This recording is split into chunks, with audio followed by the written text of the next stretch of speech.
Durante seu discurso de posse como novo presidente do Tribunal Superior Eleitoral, o ministro Alexandre de Moraes falou sobre os planos para sua gestão e o sistema eleitoral. Segundo o magistrado, as urnas são motivo de orgulho. A cerimônia de hoje simboliza o respeito pelas instituições como o único caminho de crescimento e fortalecimento da República, e a força da democracia como o único regime político onde todo o poder emana do povo e que deve ser exercido pelo bem do povo. Somos 156.454.011 eleitores aptos a votar. Somos uma das maiores democracias do mundo em termos de voto popular, estando entre as 4 maiores democracias do mundo. Mas somos a única democracia do mundo que apura e divulga os resultados eleitorais no mesmo dia, com agilidade, segurança, competência e transparência. Isso é motivo de orgulho nacional. Ele também disse que o combate às alegadas fake news será implacável. A intervenção da Justiça Eleitoral, como afirmei anteriormente, será mínima, porém será célere, firme e implacável no sentido de coibir práticas abusivas ou divulgações de notícias falsas ou fraudulentas, principalmente daquelas escondidas no covarde anonimato das redes sociais, as famosas fake news. E assim atuará a Justiça Eleitoral de modo a proteger a integridade das instituições, o regime democrático e a vontade popular, pois a Constituição Federal não autoriza que se propaguem mentiras que atentem contra a lisura, a normalidade e a legitimidade das eleições. Por fim, Alexandre de Moraes ainda declarou que a liberdade de expressão tem limite. A Constituição Federal consagra o binômio liberdade e responsabilidade, não permitindo de maneira irresponsável a efetivação do abuso no exercício de um direito constitucionalmente consagrado, não permitindo a utilização da liberdade de expressão como escudo protetivo para a prática de discursos de ódio, antidemocráticos, ameaças, agressões, violência, infrações penais e toda a sorte de atividades ilícitas. Eu não canso de repetir, e obviamente não poderia deixar de fazê-lo nessa oportunidade, nesse importante momento: liberdade de expressão não é liberdade de agressão. Liberdade de expressão não é liberdade de destruição da democracia, de destruição das instituições, de destruição da dignidade e da honra alheias. Liberdade de expressão não é liberdade de propagação de discursos de ódio e preconceituosos. A liberdade de expressão não permite a propagação de discursos de ódios e ideias contrárias à ordem constitucional e ao Estado de Direito, inclusive durante o período de propaganda eleitoral. Então, alguns dos principais trechos desse discurso feito ontem pelo ministro Alexandre de Moraes. Vamos então a Brasília. Análise agora de José Maria Trindade sobre esse primeiro pronunciamento do novo presidente do Tribunal Superior Eleitoral. Salve, Zé. Boa noite. E nesse tapete vermelho, nesse auditório vermelho, não sei, Vitor, como coube tanto ego assim, né? Muito boa noite, meu caro Vitor. Boa noite, Diogo. Boa noite, Fiuza. E muito boa noite também ao Roberto, que está aqui conosco. E um grande abraço aí ao meu compadre Augusto Nunes e a Ana Paula, que voltarão amanhã. Olha, hoje foi o debate, foi a conversa política daqui de Brasília, esse discurso. Pelo tom, considerado muito forte, muito pesado, e pelo conteúdo.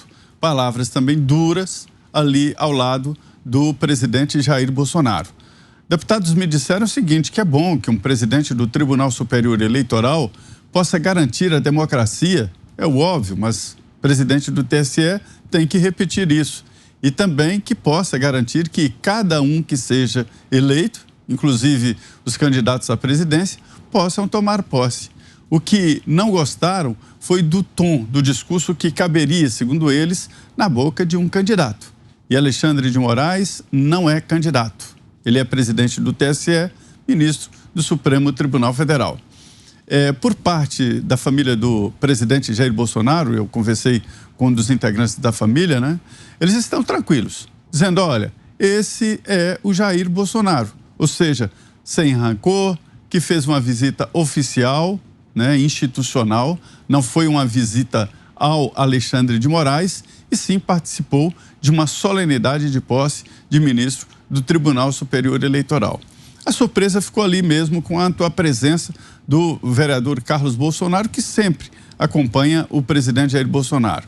O presidente se refere ao Carlos Bolsonaro como ali um cão de guarda, ou seja, uma pessoa que o protege de qualquer perigo e está sempre alerta de qualquer possibilidade. Hoje, os ataques não só são físicos, né, mas também outros tipos de ataques, inclusive de imagem. Então, esta é a linha, esta é a definição da família e da política.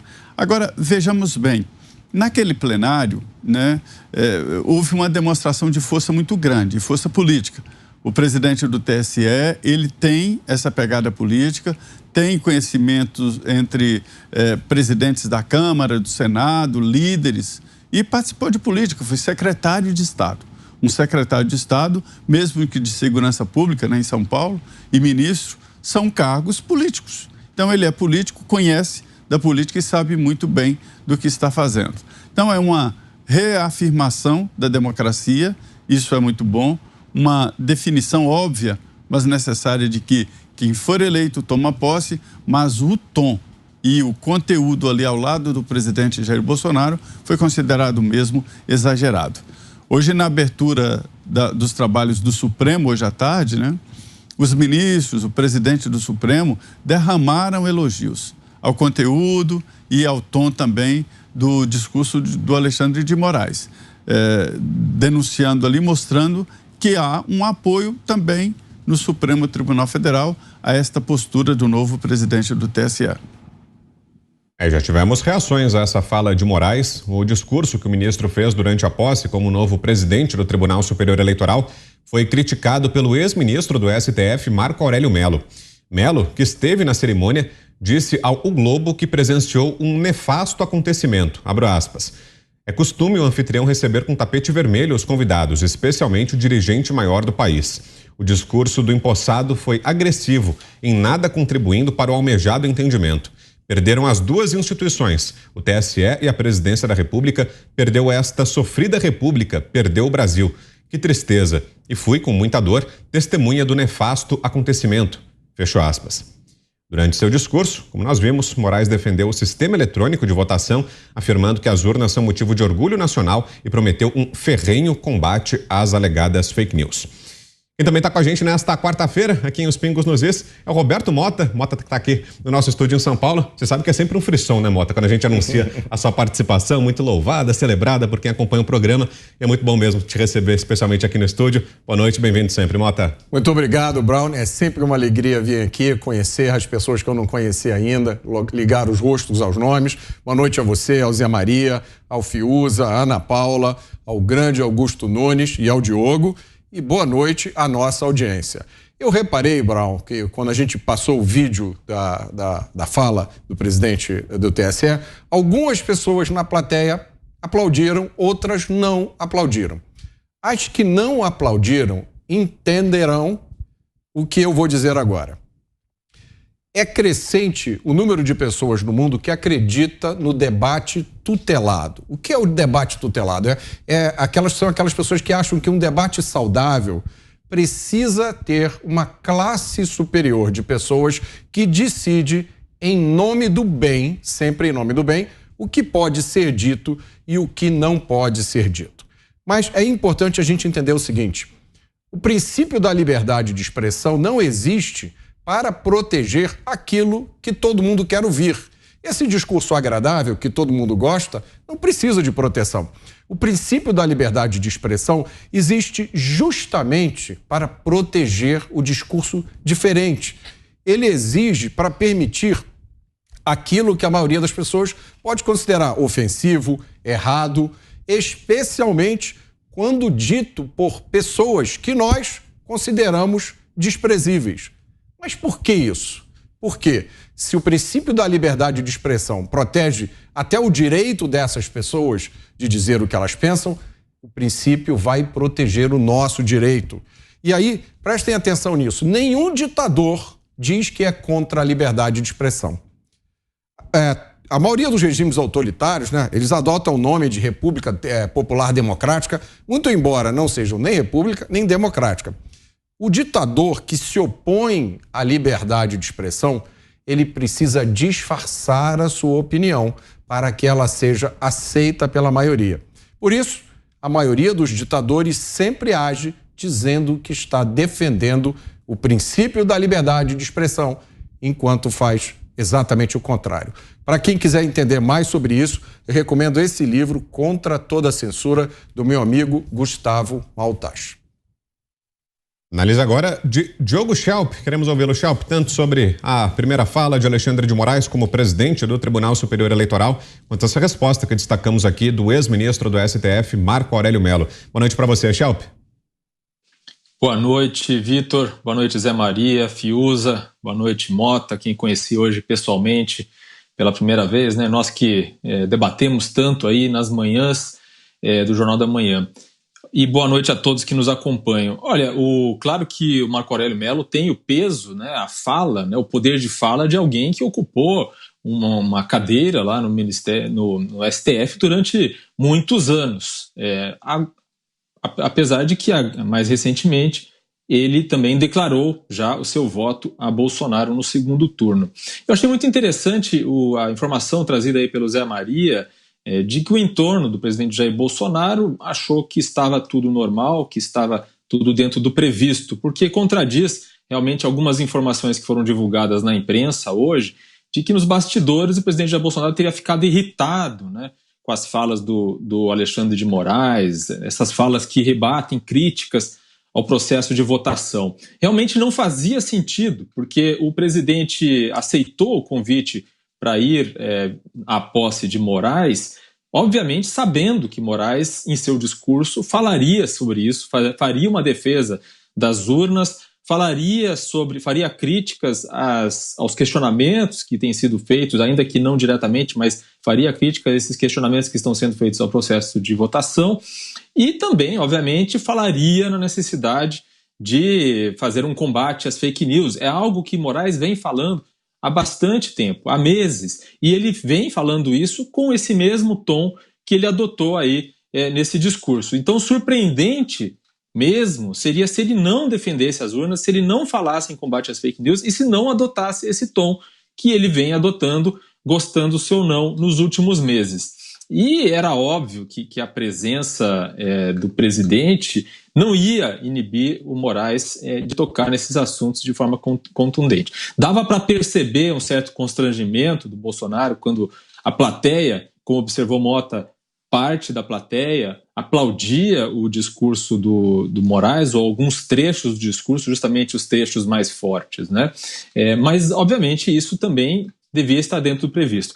O efeito que isso produzia, no entanto, era de que passava a ideia de que o Bolsonaro estava isolado ali. É como se fosse a única pessoa entre as inúmeras autoridades ali presentes que insiste em questionar as urnas quase às vésperas das eleições. E essa é uma questão que eu considero importante de realçar. Essa semana, a defesa, né, os advogados do Bolsonaro, apresentaram ao TSE um pedido de arquivamento daquelas ações que estão correndo no TSE contra críticas que o presidente fez às urnas recentemente, argumentando que essas críticas elas reforçam a democracia.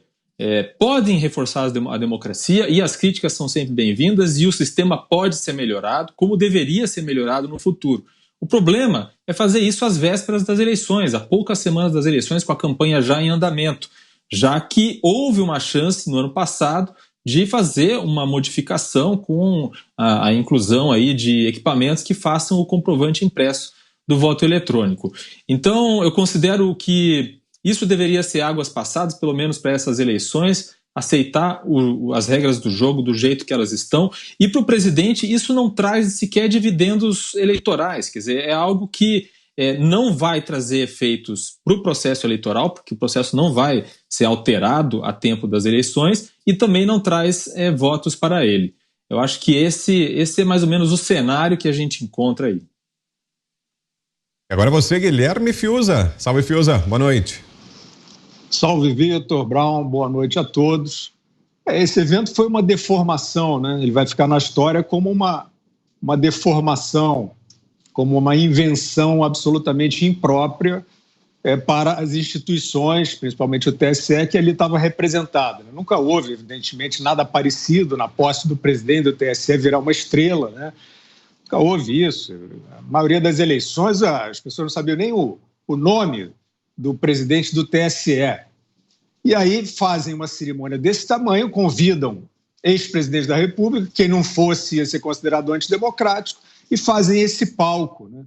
Esse palco para um discurso absolutamente impróprio, um ministro, né, que tem atuado de uma maneira agressiva, de uma maneira voluntarista, e falando sobre defesa das instituições e combate ao ódio. A fala do ministro Alexandre de Moraes é sempre uma fala que parece de alguém que está querendo se vingar de alguma coisa. Ele é muito agressivo, é muito provocativo, ele fala o tempo inteiro como se ele estivesse num comício. E ele é um juiz, e é quem vai presidir a eleição. Então, sobre a onda de ódio, caçar aqueles que fazem, né, ataques, eu queria saber quantos que defendem o Lula, por exemplo, foram perseguidos, ou, vou usar uma palavra simpática, né, foram objeto de diligências, de ações ou de bloqueios e embargos. Deve ser uma fração, né, deve ser uma fração. Nós sabemos como isso foi feito. E isso está num terreno absolutamente embaçado, porque, evidentemente, nós já vimos o próprio presidente da República ser inscrito pelo próprio ministro Alexandre de Moraes no inquérito de fake news, que vale para tudo, vale para o que ele quiser que seja. E a prova disso é que ele acusa o presidente da República, coloca no inquérito. Isso deveria ser uma crise institucional. Mas o Brasil, infelizmente, está num momento estranho. E esses aplausos, né, para o Alexandre de Moraes como uma estrela do evento é uma coisa completamente deformada, completamente distorcida. Então, ele insere provocativamente o presidente. Aí a instituição do Ministério Público recomenda que o inquérito seja encerrado, arquivado, porque não há indícios, e ele não faz isso.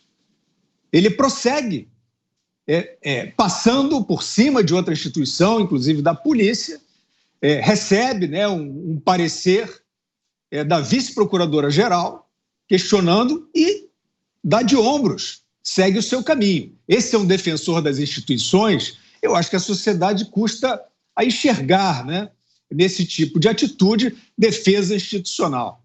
Então, o que a gente está vendo, na verdade, é uma deformação, né, da finalidade, essa ideia de que a urna, né, é brasileira, a urna do botão, a sacrossanta urna do botão. O que é isso? Que conversa é essa? É um sistema absolutamente defasado, é um sistema violado. Nesse inquérito, inclusive, que o ministro Alexandre de Moraes tentou acusar o presidente da República de vazar um sigilo quando não havia sigilo. Estamos pisando em terreno firme? É difícil, né? É difícil achar. Mas tem, então, aí aparecem, né, as subcelebridades, todos cantando as maravilhas da urna, sacrossanta urna brasileira, da época do primeiro telefone celular, nunca atualizada, e virou esse discurso. E aí a gente vê o que aconteceu numa fala do presidente do TRE do Rio de Janeiro, o senhor Elton Leme, que é uma fala intimidatória, exatamente o tom que usa o ministro Alexandre de Moraes. Esse tom intimidatório, ele foi até saudado, né, pelo corregedor como um lutador de Muay Thai. eu nunca vi um evento desse tipo, né, com essas tinturas numa posse judiciária, né? E aí a gente vê o presidente do TRE, do Rio de Janeiro, dizendo que vai mandar prender. Ele vai prender em flagrante o eleitor que tumultuar por reclamar do funcionamento da urna. Tumultuar pode ser qualquer coisa. Dentro dessa classificação que nós estamos observando, dentro do que é fake news, desinformação e ódio, tumultuar pode ser qualquer coisa. É claro que isso é uma fala intimidatória. É claro que o eleitor simples e que não tem costas quentes vai temer, sim. O graúdo lá falou que vai prender em flagrante. Se a minha urna der defeito, será que eu falo? Melhor não falar. Isso é um absurdo. Isso é uma intimidação evidente, que segue o tom do ministro Alexandre de Moraes. Seremos duros? Que história é essa do ministro do TSE falar em sermos duros? Não basta cumprir a lei? Então, eu nunca vi, voltando ao exemplo, né, porque vai em cascata, né, vai irradiando essa arrogância. Né? Então, eu nunca vi um funcionário público se achar no direito de dizer que vai mandar prender alguém, preventivamente e genericamente. Isso não existe no Estado de Direito. Isso é um estado de prepotência. Então, evidentemente que esse evento inflado, né, teve nota do Fernando Henrique para ele, o homem certo no lugar certo. Eu não estou entendendo essa adoração, essa elegia ao presidente do TSE, é o salvador da pátria. Isso, evidentemente, não cabe num sistema equilibrado de democracia e nos faz, evidentemente, ficar preocupados com o processo que vem por aí.